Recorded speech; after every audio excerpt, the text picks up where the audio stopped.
Guys, ito ay magluluto tayo ng adobong chicken sa gata. Pero piprito muna natin kasi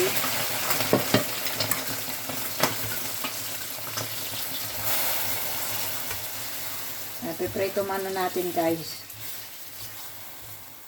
Adobong chicken sa gata.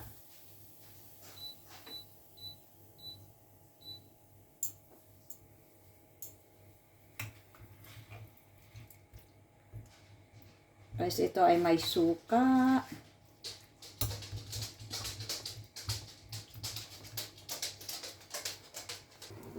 Yan guys yung gagawin nating adobo sa gata. Pero ang gagawin natin muna is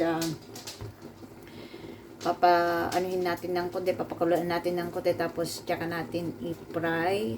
And pagkatapos natin i-fry at maging brown, doon natin ilalagay yung gata. Okay? Ngayon, tanggalin man natin yung kanyang. Hey guys, ito yung gagawin nating manok na adobo sa gata. Okay? Ito ipababran natin ng konti guys. Yan. Babran natin ng konti. Then ilagay natin ulit yung ating yan, yung bawang.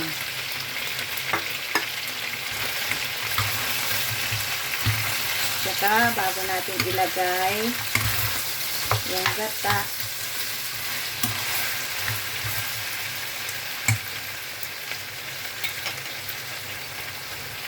ilagay na natin guys yung gata. Ayan.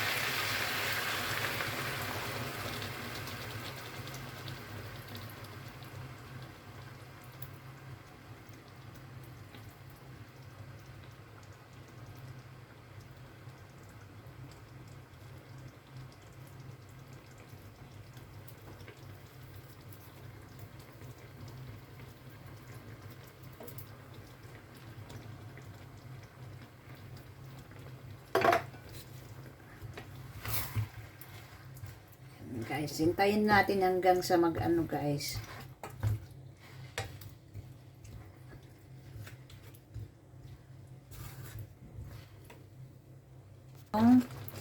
Ilagay na natin ito.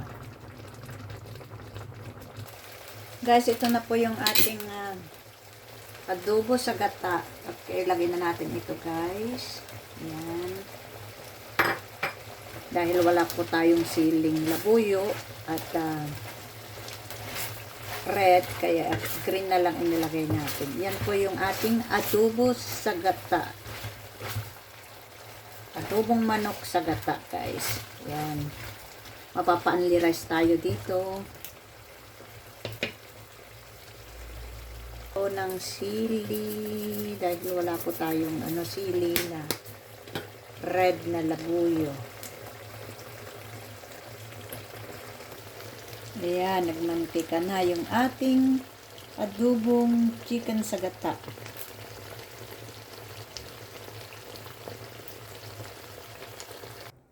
Adobong chicken sa gata guys. Kain na tayo, mapapa-only rice ako dito. Sarap. Okay, hanggang dito na lang guys. Thank you so much. Bye.